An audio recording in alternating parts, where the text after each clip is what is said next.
I said that we are living in times of change. We saw that the French government is partially collapsing, the Japanese government is meeting, and there's a gathering of villains in Beijing where everyone is present.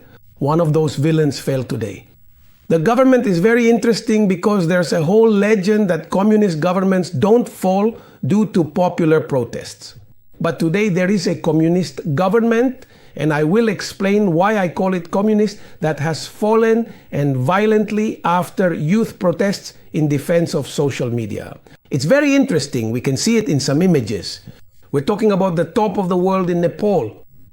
What's going on?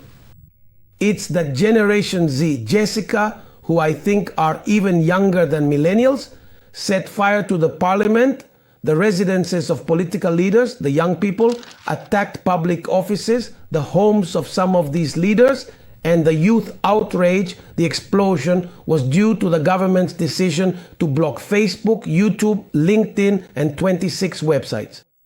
Today, it was late because they reversed that decision, but by then the protests had already turned into demonstrations against corruption, repression, and the government itself. Apparently, there are about 20 deaths because yesterday was a very repressive day on the part of the police. And I repeat, the important thing is that this is a popular uprising toppling a communist government. Why is it a communist government? Nepal, if you look it up on the internet, is listed as a multi-party parliamentary democracy. But that's all just a story, because all the political parties that make up the government are communists, Marxists, Leninists, Maoists, and so on.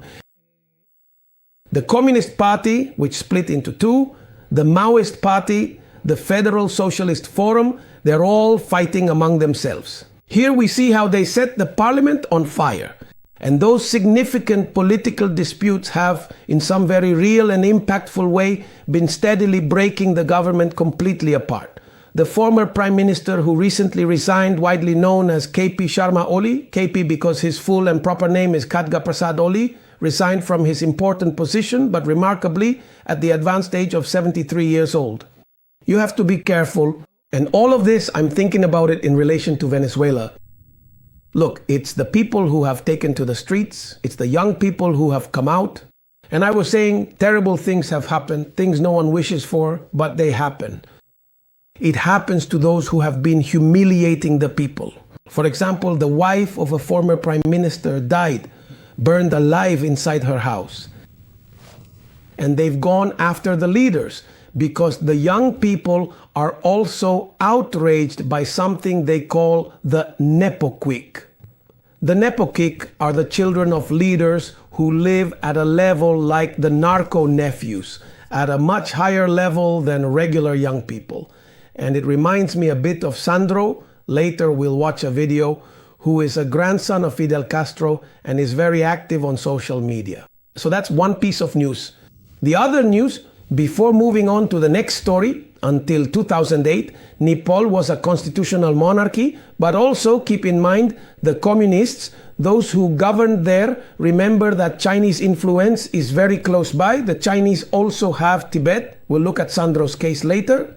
The other truly shocking and significant news is about Israel, which directly and decisively bombed the prominent leaders of Hamas, but not within the Gaza Strip as one might expect, rather surprisingly in Qatar, a location far removed from the immediate conflict zone. Qatar, as you know, we are seeing these compelling images now. Qatar, in some significant way, finances the militant group Hamas and openly hides its prominent leaders there, while at the very same time pretending to be a crucial and trusted ally of the United States. It's a double or even triple position that the country holds. Of course, this is an infringement on sovereignty, the famous national sovereignty that we're going to talk about, and the entire Arab world is protesting, as is the anti-Semitic Secretary General of the UN, and so on. This incident could illustrate how these kinds of attacks are carried out. Let's say targeted strikes against a leadership group. Some are denying that all of them died. We'll see what happens with this. So I make this presentation with this introduction to somehow transition into Venezuela.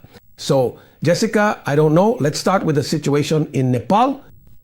A myth is being debunked, right? And it's a myth that I want to say I've repeated myself. Because when people tell you, yeah, no, the Eastern European countries fell, the Eastern European countries fell because Gorbachev started perestroika, glasnost. It was a top-down process. But I don't remember a communist dictatorship, of course, one that pretends to be democratic, falling due to a popular uprising. This is the first time I've seen that, and it's important because... And it only took 2 days for this outcome to happen. That is, for the Prime Minister himself to decide through a letter to say, yes, look, I'm leaving for good, after 19 people died. Well, in Cuba, how many years has it been? More than 50 years. In Venezuela, how many times? In Cuba, how many times have people gone out to protest? Not as much as you all. You had 300 days, I estimate. Day after day, day after day, I lose count of how many times we've gone out to protest, how many times we felt so close. And maybe that's also why there's this doubt in moments like the one we're living through, because we've had the opportunity so many times and we've seen it so close so many times that it feels unreal to us that there could really be a movement, that there could be international help that would actually manage to topple that very regime that has been ruling Venezuela for more than 26 years and that right now has people held hostage. It's incredible. I don't get it. 26 years. I remember being there the day Chavez took office and having some discussions about how long he would last or not last, etc. But that doesn't matter at all anymore. What matters is what you just said. I remember a phrase that was once published in the newspaper Juventud Rebelde, which is the official organ of the communist youth in Cuba, that said, "No one can fix this, but no one can topple it either." A very cynical phrase. In other words, they sell the idea that they are unbeatable and so on. I remember asking Abel Prieto, current advisor to Raul Castro and former Minister of Culture, "Do you all believe that the revolution has no end?" And he very cynically said, "I don't see how, and neither do you," right? That was 20 years ago, wasn't it? But here we see how, and we see in what way, don't we? You could say it's an exception to the rule. I don't know. In the times we're living in, what has happened in Nepal seems very important to me. A country dominated by communist parties of various kinds, with the influence, I imagine, of China there in Asia, because the idea that communism is over is terrible. There's Vietnam, Cambodia, North Korea, Cuba, Venezuela, Nicaragua. The Cold War ended, that's one thing. The Berlin Wall fell, but it didn't take everything with it. So I think it's interesting. And then I find it interesting how you interpret this idea that those who came out to defend the uprising, or rather where the uprising happened, was through social media.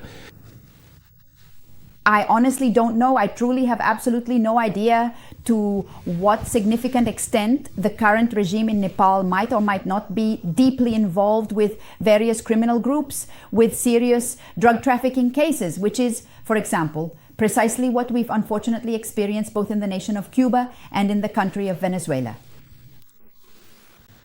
I was talking with analysts and with people who are knowledgeable about the subject, and I remember that a long time ago they explained to me about those meetings Chavez had with Fidel Castro before Chavez actually took power. As we know, he went and practically trained in Cuba, and people connected to all of this said that Fidel Castro was very clear with Chavez and told him, for you to be able to stay in power over time and have a revolution like here, like in Cuba, you have to get yourself deeply involved in the drug trafficking business, and you have to involve your generals, your closest people. In other words, those people have to be, just like you, involved in all of this and not allow your downfall. That is the way to sustain this. Of course, I understand this as unofficial information. There isn't anything published as such about this, but people who are knowledgeable about the subject confirm that conversation. So we would have to see how that regime in Nepal was really structured. Despite being a communist regime, maybe they also, in some way, tried to present themselves a bit towards some kind of corruptocracy. Of course, but I think the issue of corruption is actually even different, because the thing with Cuba and Venezuela is that they have relationships with criminals, with terrorists. In other words, here, the situation changes completely. So if there is pressure, well, you experienced it in Venezuela we talked about it off camera, Cuban agents who are currently part of Maduro's regime security forces. So, and those are the people, for example, who confronted the protests that we experienced so many times in Venezuela.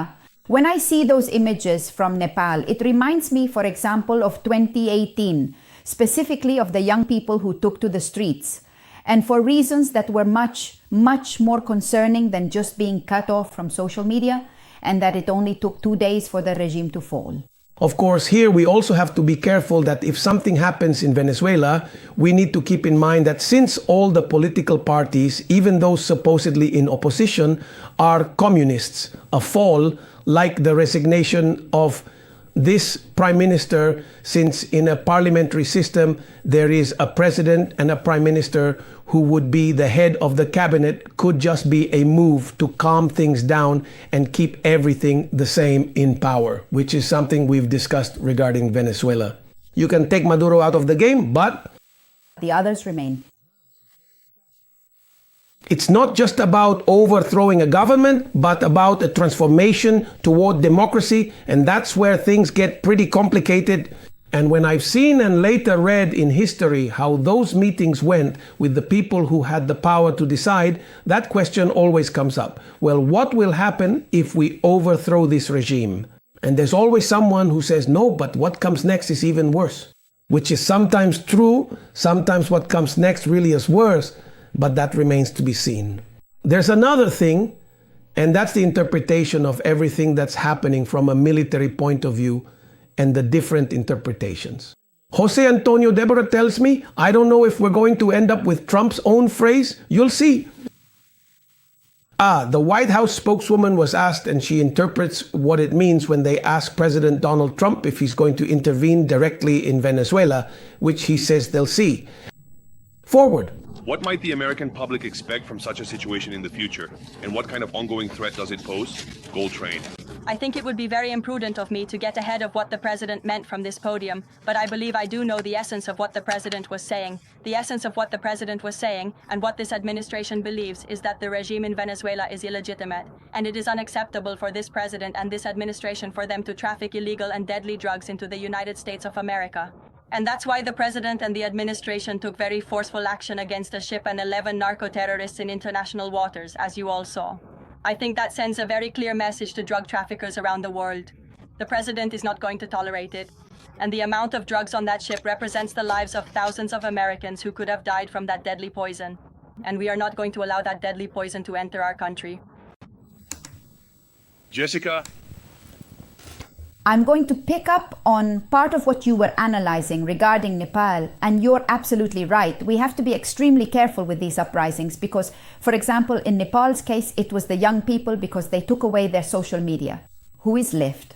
What will Nepal wake up to tomorrow? In the case of Venezuela, at this very moment we are living through, the story is completely different. First, because beyond the fact that people go out to protest, which they did after the presidential elections, and then came this whole wave of repression that increased dramatically, and right now as we speak, someone is probably being detained. Is there any forced disappearance in Venezuela? In Venezuela, there is a government that was elected, there is a team in place, and it is completely different from what is happening right now in Nepal. That is to say, this change that is being worked on has also been in progress for years. We have learned from many mistakes we have made. I'm referring to the opposition. And at this very moment, there is a government that was chosen by the people. So they come out, the leaders come out, and the person who won the elections should be in office, the one for whom more than 70% of Venezuelans voted. Regarding the statements made by the White House press secretary, well, I think we talked about this the last time I was here. Honestly, I don't think more than 10 people in the White House actually know exactly when or how the outcome of this military operation that the US is carrying out in the Caribbean Sea will unfold. What we are seeing, though, is that there is definitely some action. I think that when we talked, the incident with the boat had already happened because I might be having a lapse in memory. But over there, here, for example, yesterday something caught my attention because Padrino and the general staff Padrino Lopez were not in a bunker that was also camouflaged on the inside, which makes no sense. Who are you camouflaging from yourself? It was like a stage set while the Secretary of Defense, the chairman of the Joint Chiefs of Staff of the United States, were out in the open, standing on a ship. And I think to myself, right? And the words of encouragement to the troops, it would be crazy if all of that was just for intimidation, right? That's what I think. I mean, today, for example, I was talking with a former DA agent, and he told me this: anyone who still has doubts that the United States isn't serious just doesn't get it. I mean, when these kinds of moves are being made, like the Secretary of Defense taking the trouble, how many responsibilities does the Secretary of Defense have in a country like the United States? That's planned, ordered. It's not something that just occurred to them. And the fact that the chairman of the Joint Chiefs of Staff is there. Correct. And that Marco Rubio goes to Ecuador. And when they ask him about the UN, he says, I don't care what the UN says. The agenda that those people should have in a normal situation, for them to say, no, look, hold on a second, wait, they're going to put a stop to the agenda because I just feel like going, and the governor of Puerto Rico too. No, I mean, all of that is coldly calculated. Everything is all planned out. There's a strategy. I was also talking the other day, every day something new happens. Every day it's like pieces that are fitting together. For example, I spoke with part of Maria Corina Machado's team, with one of them who is the Director of International Relations for the Command with Venezuela, from Maria Corina's team, and President Edmundo González Urrutia. And he said, none of this is improvised. There is a strategy behind it. Of course, we've had, because I asked him at that moment, have you had conversations, for example, with the armed forces? Because the same question arises. Okay, let's say, hypothetically, the US decides to enter Venezuela with this plan that's already being discussed, where it is indeed possible for them to attack the cartels on Venezuelan territory. And we know who leads the Cartel of the Suns, and that person is in Venezuela, in Miraflores, and they know absolutely everything. So if, for example, they decide to just take Nicolas Maduro, what happens, for instance, with Diosdado Cabello, with Vladimir Padrino Lopez, with Jorge Rodriguez, with Celia Rodriguez, with Celia Flores herself? What will happen to all of them who are part of the leadership? For example, Diosdado Cabello, who controls all the intelligence agencies in Venezuela, Diosdado actually has more power than Maduro himself at this point. The difference is that Maduro is the one who has the power to negotiate. He is the one they actually negotiate with. So what could happen? He told me, obviously I can't reveal the strategy, but of course there are very high-level conversations with the armed forces, and all of this is planned. In other words, there isn't a shred of improvisation here. And well, we've seen in the end that it might not be as fast as people expected or would have liked. Things are moving more than they were a year ago. Let's see. I was listening carefully and trying to put the pieces together. There's an image, a new image of a boat about which I don't have more information, where a boat with drugs. What happened to the crew? But they did find it already abandoned, and as is usual practice, they decided to sink it, right? But they decide to sink it. It's almost like, what caught my attention was that it was hard to sink that boat. I don't know if you've seen this image. Right. They decide to sink it, and it's also supposed to have come from the Venezuela area, there in the Caribbean, but they play target practice with it. It has a symbolic message because I go back to the same point. Everyone is thinking about an extraction operation, extracting Maduro and bringing him to justice like Noriega, and we're not promoting anything. Let me clarify that from here, because these people are the way they are. Right. Thinking about what happened today in Qatar, what happened in Iran, it could be an elimination operation. It's something that's on the table, and that, because everyone says no, they're not going to invade because invading is very complicated. But as you say, there's a government, there's an alternative. If you are indeed a criminal, I mean, if you have actually shot at a boat with 13 dangerous drug traffickers and you kill them, then why can't the same be done to the head of the cartel? That's what I'm saying. I repeat, I'm not promoting anything but a message. We're not calling for assassination. Well, it wouldn't be assassination anymore because he's a criminal, right? He's not a legitimate president or anything like that. That's an option that a lot of people aren't putting on the table. And as I follow the facts closely in the current scenario, Of course, it's very much the style today. But of course, the thing is, it's very controversial. So maybe but even more controversial would be a failure. The New York Times yesterday had an article about the Navy SEALs who failed in an operation in North Korea. Of course, because they're also countering the Trump administration, and we know that. And look, it's not that I want to come across as a defender. No, the article was strange. The article had objective very clearly, but to discourage any operation in Venezuela. No, but besides, you have to understand the complexity of what's happening in Venezuela. I mean, what the son of President Donald Trump said isn't a lie. He was talking with the undersecretary on his podcast. We didn't hear it. Well, we have it. Yes, I think we're going to. Of the son's orange just drug dealer Spock, okay, the Theat not dealing a lit bit of pact. There's some kid in college who's going to do it anyway. No. These are terrorists as designated by both the state and Treasury departments. Okay? These aren't like their own nation states. These are people who are better funded than most small armies.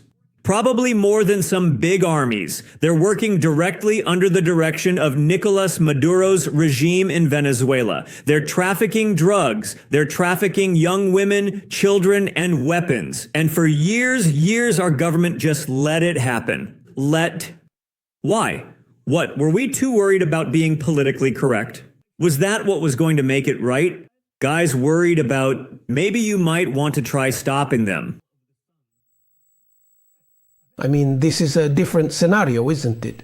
Absolutely. And I was referring to those statements made by the son of President Donald Trump, but also to the conversation he had on his podcast with Deputy Secretary of State Christopher Landau, where he said, "We've been worried about wars that aren't even close to us, and we're not taking care of our own backyard."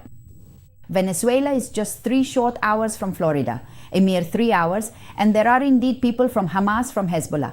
They are present there, the Russians are also there, and the Chinese are certainly there. The Chinese I've actually done extensive investigative work on precisely how far Chinese influence has truly reached within Venezuela, both economically and commercially, across many vital sectors of Venezuela, where local producers are unfortunately not given priority, or simply do not receive the same favorable treatment as, for example, the highly privileged treatment the Chinese consistently get. The significant Chinese interest right now is particularly evident in the crucial oil sector. So all of this concerning activity is happening just 3 short hours from Florida, a mere 3 hours away. So yes, I think we really need to take a closer look at what's actually happening in Venezuela, because as the son of President Donald Trump says, it's a terrorist situation. Sometimes the media, and obviously I'm a journalist, and that's the job we have to do right now. I mean, I can understand having differences. I can have disagreements with this administration. I might not understand a lot of what this administration is doing, but the issue of Venezuela is completely different. Seriously, there are criminals there. They've hijacked power. They've stolen it. I was telling you before we went on air, for example, Ivan Hill, who calls himself the foreign minister of Nicolas Maduro, had an interview on CNN en Español, a TV channel whose signal is not allowed to be freely viewed in Venezuela. You can only watch it on YouTube because the Nicolas Maduro regime ordered it to be taken down when, in an interview for the abroad. Exactly. And I'm sure he did it himself to try to influence public opinion and say, look, we're appearing on CNN. Do you know how many times they've gone after CNN from Venezuela? Diosdado, Maduro at the time, Chavez, countless times, with all sorts of labels they've put on them. Well, come on, they took CNN off the air from the cable networks in Venezuela. They took it off. And today, Ivan Gil was sitting there giving an interview to CNN en Español. Now, again, as an experienced and seasoned journalist and someone who has been in many complicated places at various complicated times, what I am truly trying to do here is to carefully interpret the current moment. That's precisely why I meticulously question things and diligently try to peel things back to thoroughly see where they are ultimately headed, to try to anticipate a little bit more what might potentially happen, which is, of course, very difficult, right? So I put this possibility on the table because if we have to pay attention to the statements, that idea that people say things just for the sake of it, no. Look, Trump's son, when he specifically mentions the United Nations, it's precisely the same thing that Marco Rubio did. those considerable resources which were intended to try to stop the United States are no longer effectively working. This is a significantly different move. It's a truly different moment, right? If you mention the UN to me and then the Trump administration says, no, what we're thinking is to stop funding the UN, then you're dealing with a government that, as Marco Rubio said, doesn't care about what the UN says. Because the UN has been an instrument. For example, Cuba has used the UN year after year to secure, by a large majority, a massive declaration against the embargo. The embargo exists because the Cuban government or communist dictatorship seized all American properties in Cuba without any monetary compensation and still hasn't paid. So why should the United States invest in a country that took away its properties? But that's another discussion. So with the UN out of the picture, that's a resource they're using for public opinion. Public opinion with Noriega as well, or if Panama is invaded, what's going to happen, what won't happen. Look, later on, other events will come along that will overshadow this. And then there's the issue of patriotism, which we'll discuss later. In the interview, Correa is playing journalist with Maduro, which is about the idea of national sovereignty.